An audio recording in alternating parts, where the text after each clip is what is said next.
To South Korea now, where investigators have raided 55 offices. They're continuing their search for answers to what led to a deadly crowd crush in Seoul 10 days ago.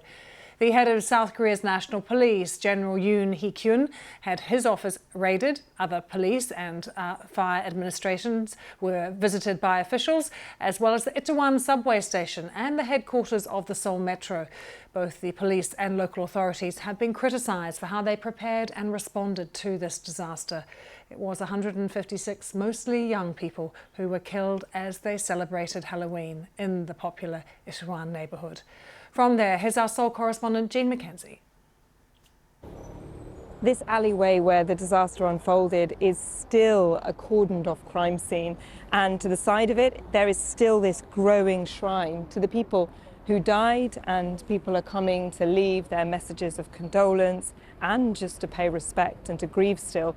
But interestingly, the mood here is shifting. The week of national mourning is now over, and the focus this week is very much on the accountability.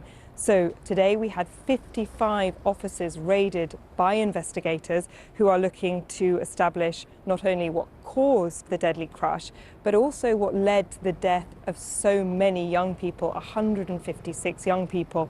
Of the offices raided today were the office of the head of the Seoul National Police, the headquarters of the Seoul Metro and the Itaewon subway station.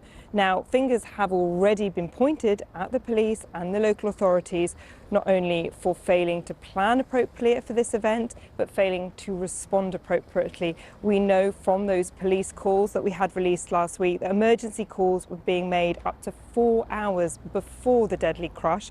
The police have already admitted that their response was inadequate, and the police chief has apologised. We have had other notable apologies this week from politicians, from the Prime Minister here. But interestingly, there have been no notable resignations. People here are waiting for the results of this investigation. The President of South Korea ordered these investigations incredibly swiftly. He has come out this week and says that he will demand that anybody who is found to be responsible for these deaths and for this disaster that happened here will be held accountable. I think what is going to be interesting to watch is whether the public anger outruns this process, because anger is growing. We've seen it here today, and we had protests at the weekend against the president, calling for him to resign, and we are expecting more this weekend.